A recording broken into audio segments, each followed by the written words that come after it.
मारपा ने कहा, इतनी सस्ती समझते हो इस विद्या को कि कोई भी मुंह उठाकर चला आए और मैं उसे दे दूं? कठिन तपस्या और लगन चाहिए इसके लिए। मिलारेपा ने कहा, अच्छा गुरुदेव, मुझे इसके लिए क्या करना होगा? कौन सी तपस्या करनी होगी? कौन सी मुझे समाधि लगानी होगी? बताइए। संत मारपा ने कहा कि तुम यहीं रहो मेरे घर पर, मेरी खेती का काम करो, और भी जो तुमको बताया जाएगा वह सब काम तुम्हें करना होगा। और हाँ, अगर आगे चलकर तुमको पलायनवादी भगोड़ा बनना है तो अभी से अपने रास्ते तुम जा सकते हो। यह शूरवीरों का मार्ग है, कायरों का नहीं। गुरु के पास उनकी शरण में तुम क्यों आए हो? तुम्हारा उद्देश्य क्या है? ये सदैव याद रहना चाहिए। जिस दिन तुम्हारा उद्देश्य बदला या तुम अपने उद्देश्य को भूले, उसी दिन से तुम्हारा मन तुम्हें गुरु के यहाँ से भगा कर ले जाएगा।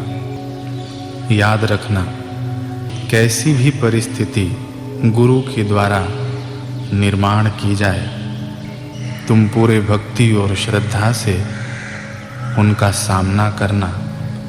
गुरु के लिए कभी भी मन में हीन विचार मत लाना। एक निष्ठ बनना। एक बार गुरु की शरण में आ गए तो बस तुम्हारे लिए समस्त संसार में तुम्हारा कोई और नहीं बचना चाहिए। ऐसी निष्ठा रखना। जैसे कुत्ता अपने मालिक का वफादार होता है, वैसे ही अपने गुरु के प्रति वफादारी निभाना।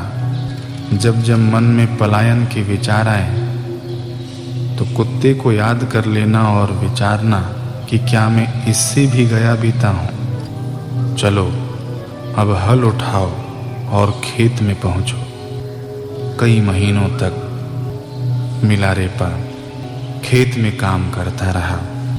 अब मिलारेपा की परीक्षा शुरू हुई। गुरु के प्रति प्रीति, श्रद्धा, निष्ठा एवं दृढ़ता की कसौटियां प्रारंभ हुई। गुरु मारपा मिलारेपा के साथ खूब कड़क व्यवहार करने लगे, जैसे उनमें दया की एक बूंद भी न हो। दिन भर मिलारेपा खेतों में काम करता और थोड़ी भी गलती होती तो गुरुदेव अच्छे से पिटाई करते।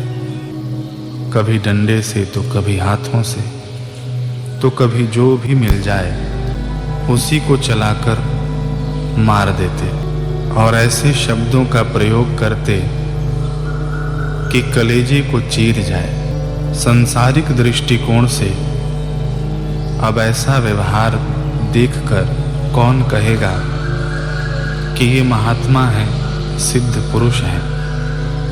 परंतु ऐसे महापुरुषों के पास सांसारिक दृष्टिकोण नहीं, सत्य शिष्य का दृष्टिकोण चाहिए। ऐसे महापुरुष के व्यवहार को तोलने मोलने वालों की खोपड़ी के तराजू के टुकड़े टुकड़े हो जाते हैं। लेकिन मिलारेपा अपनी गुरु भक्ति में पक्का था। वह गुरु की डांट और ताड़ना सहकर भी गुरु के बताए प्रत्येक कार्य को खूब तत्परता एवं निष्ठा से करने लगा। कुछ महीने बीते, फिर भी गुरु ने मिलारेपा को कुछ ज्ञान नहीं दिया। मिलारेपा ने काफी नम्रता से गुरु जी के समक्ष ज्ञान के लिए प्रार्थना की। गुरु जी भड़क उठे, ऐ नालायक, मैं अपना सर्वस्व देकर भारत से यह विद्या सीख कर आया हूँ। यह तेरे जैसे दुष्ट के लिए है क्या? तूने जो पाप किया है वे जला दे तो मैं तुझे यह विद्या सिखाऊंगा। जो खेती तूने नष्ट की है वह उनको वापस दे दे। जिनको तूने मार डाला है क्रूरता से, उन सबको जीवित कर दे तो मैं तुझे विद्या अभी सिखा दूंगा। कर सकता है ऐसा? यह सुनकर मिलारेपा खूब रोया। फिर भी वह हिम्मत नहीं हारा। उसने गुरु की शरण नहीं छोड़ी। आंसुओं को पोंछकर सिसकियां भरते हुए वह धीरे से आज फिर उठा और हल को कंधे पर रखकर खेत की ओर निकल पड़ा। कुछ समय महीने बीतते गए, परंतु अब मिलारेपा की हिम्मत नहीं होती है कि गुरुदेव से दोबारा पूछे ज्ञान के लिए।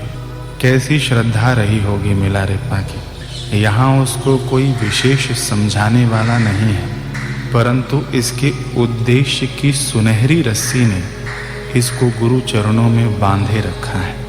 खैर, गुरु मारपा ने एक दिन मिलारेपा से कहा कि मेरे पुत्र के लिए एक पूर्वमुखी गोलाकार मकान बना दे। मकान ऐसा बनाना कि मेरे पुत्र को पसंद आए, लेकिन याद रखना उसे बनाने में तुझे किसी की मदद नहीं लेनी है। खा खा कर पड़े पड़े पाड़ा हुए जा रहा है, कुछ सेवा कार्य कर ले।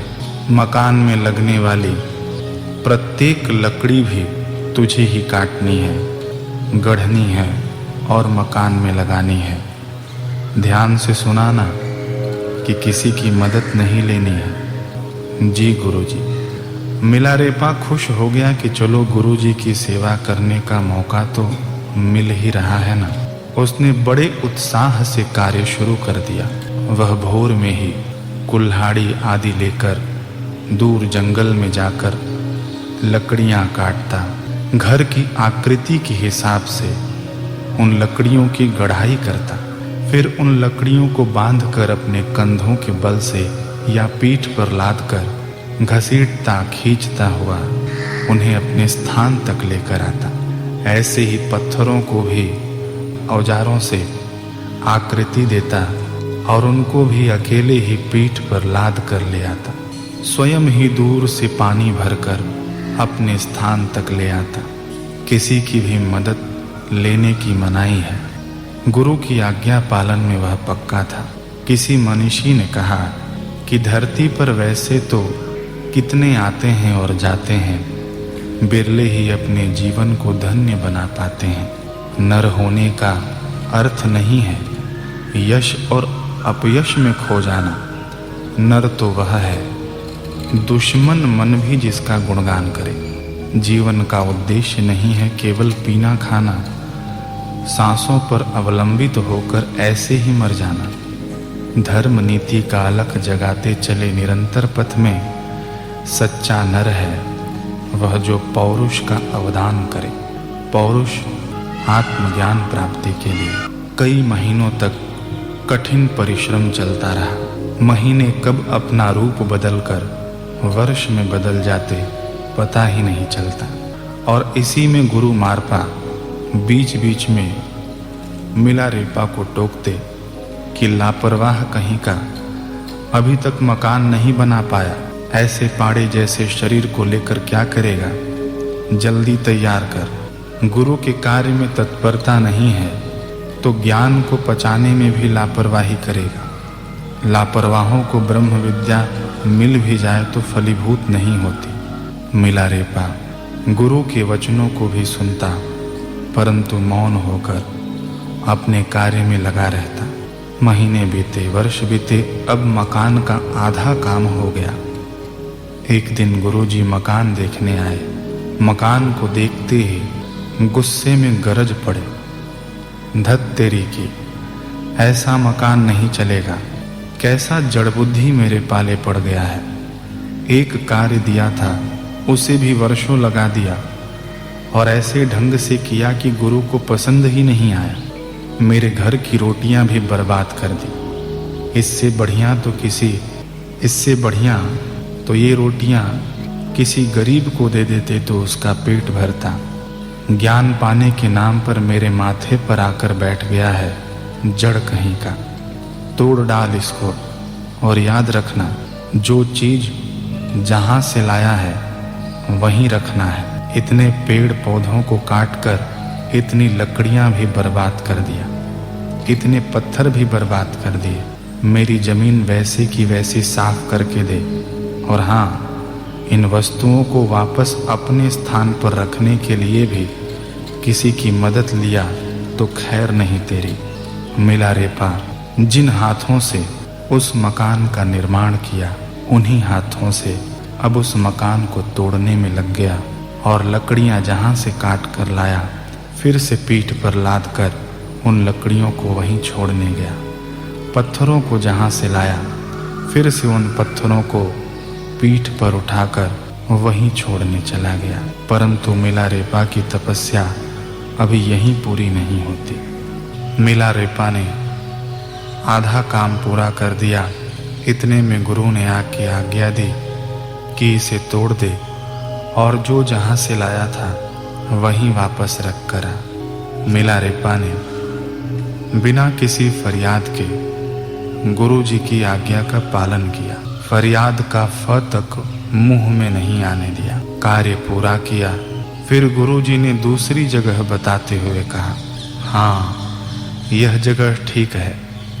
यहाँ पश्चिम की ओर द्वार वाला अर्धचंद्राकार मकान बना दे। यहाँ ध्यान देने योग्य बात है कि पहले गुरु ने आज्ञा दी कि पूर्वाभिमुख गोलाकार मकान बनाओ और अब पश्चिम के द्वार वाला अर्धचंद्राकार मकान बनाओ, ताकि पहले की गढ़ी हुई लकड़ियां इस मकान के सांचे में न बैठे और पहले के पत्थर इसमें उपयोग न किए जाएं। मिला रेपा ने इस बार भी दूसरी जगह अपना कार्य शुरू किया। फिर से वही भोर में ही कुल्हाड़ी लेकर जाता, लकड़ियों को काट कर गढ़ता, पत्थरों को तोड़ता और पीठ पर लाद कर लाता। कई महीनों के अथक परिश्रम के बाद आधा मकान तैयार हुआ। फिर एक दिन गुरु मारपा दूर से ही अपशब्दों का प्रसाद बिखेरते हुए क्रोधित होकर दौड़ते हुए आए। अरे मूर्खों के सरदार, एक तो एकदम कछुए की भांति तेरे कार्य करने की गति है और कोई भी कार्य करने का ढंग तक नहीं है। मुझे ये तेरा बनाया हुआ मकान पसंद नहीं आया। अभी तोड़ इसको और ये जमीन ठीक से साफ कर। एक भी पत्थर या लकड़ी का टुकड़ा यहाँ दिखना नहीं चाहिए। जो जहाँ से लाया है वहीं रख। बिल्कुल न चिढ़ते हुए मिला रेपा ने गुरु के शब्दों को झेल लिया। बड़ी ही ऊंची बात है गुरु के शब्दों को झेल लेना। ये गुरु मारपा के शब्द कोई वेदों के 4 महावाक्य नहीं थे कि मिला रेपा ने झेल लिया। इन शब्दों में सांसारिक दृष्टि से तो अपशब्द थे, गालियां थीं और कठोरतम वचन थे। गुरु के शब्द वही शिष्य झेल पाता है जिसमें लेश मात्र भी अहंकार न हो। अगर अहंकार अर्थात मैं भी कुछ हूँ, अपना कुछ अस्तित्व शेष रहा तो वह गुरु के शब्दों को बिल्कुल झेल नहीं पाएगा। जो गुरु के पास बिल्कुल अपने मैं को जन्म नहीं होने देता, तभी उसके पास ब्रह्मत्व का जन्म होता है। फिर गुरु के अटपटे शब्दों में भी वह शक्ति होती है जो वेदों के महावाक्य का काम कर देती है।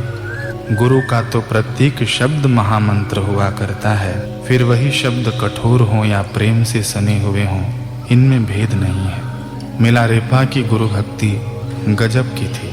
थोड़े दिन बाद गुरु ने फिर से तीसरी बार जगह बताते हुए हुक्म दिया कि यहाँ त्रिकोणाकार मकान बना दे। तीसरी बार भी नई आकृति त्रिकोणाकार, ताकि पिछली बार उपयोग में आए हुए लकड़ियां और पत्थरों का उपयोग इस मकान में न हो पाए। मिला रेपा ने पुनः काम चालू कर दिया। पत्थर उठाते उठाते उसकी पीठ एवं कंधे छिल गए। उस पीठ और कंधों से रक्त की धार फूट पड़ी और ऊपर से जब मिला रेपा उसी पीठ और कंधों पर लकड़ियां और पत्थर रखता तो उसकी क्या हालत होती होगी, यहाँ हम स्वयं कल्पना ही कर सकते हैं, लिख या पढ़ नहीं सकते। फिर भी उसने अपनी पीड़ा के बारे में किसी को भी कुछ नहीं बताया। त्रिकोणाकार मकान बंध कर पूरा होने आया, तब गुरुजी ने फिर से नाराजगी व्यक्त करते हुए कहा, यह ठीक नहीं लग रहा है, इसे तोड़ डाल और सभी पत्थरों को अपनी मूल जगह पर रख दे। फिर से वही डांट और फिर से वही फटकार। घाव भरे पीठ पर फिर से लकड़ी और पत्थर लाद कर ये गुरु भक्त लग गया है अपने कार्य में। क्या सोचता होगा मिलारेपा, कौन से भाव होंगे उसके मन में। काश यही भाव प्रत्येक शिष्य के मन के भाव हो जाएं अपने गुरुदेव के प्रति। पूज्य बापू जी इसी संदर्भ में एक प्रसंग सुनाते हैं कि एक दिन समर्थ रामदास जी ने शिष्यों की परीक्षा लेने के लिए अपने बाल खोल दिए, माथे पर बहुत सारा कुमकुम डाल दिया, आंखों में खूब काजल लगा लिया और हाथ में तलवार ले ली तथा हटो हटो मैं ब्रह्म पिशाच हूँ कहते हुए चलने लगे। यह देख जो लल्लूपन जो शिष्य थे वे डर कर भागने लगे, किंतु कल्याण ने सोचा कि मेरे ब्रह्म ज्ञानी गुरु और ब्रह्म पिशाच, मैंने तो सर झुका दिया है, अब वे ब्रह्म पिशाच के रूप में दिखें कि किसी भी रूप में दिखें, हैं मेरे गुरुदेव। कल्याण नजदीक आने लगा, तब समर्थ ने बड़ी बड़ी आंखें दिखाते हुए कहा, मारूंगा। कल्याण डरे नहीं, जाके चरणों में पड़ गए। समर्थ ने तलवार फेंक दी और कल्याण को गले लगा लिया कि अब तू कल्याण स्वरूप होगा, मुझे ऐसा निर्भय शिष्य चाहिए। शिष्य पाहिजे धारिष्ठाचा, शिष्य पाहिजे दृढ़ व्रताचा। शिष्य को धैर्यवान और दृढ़ व्रती होना चाहिए। आप अपने मन को शिष्य बनाइए, अपने विचारों को दृढ़ बनाइए। ईश्वर के रास्ते जाने में थोड़ी बहुत रुकावट या घबराहट की बातें आए तो उनको हटा दीजिए और ईश्वर की ओर प्रीति पूर्वक आगे बढ़िए। ईश्वर का गुरु का रूप क्रूर या भयंकर भले दिखता हो, पर वह दिखने भर को ही है। अंदर तो गुरु को खूब प्रेम है।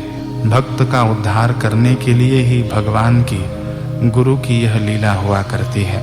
8 वर्ष बीत चुके हैं मिलारेपा को घर बनाने और तोड़ने में, परंतु अभी तो ज्ञान की बातों का उपदेश तो छोड़ो, चर्चा भी नहीं हुई है। परंतु क्या 8 वर्ष ही काफी था या मिलारेपा की तपस्या तितिक्षा अभी भी बाकी है?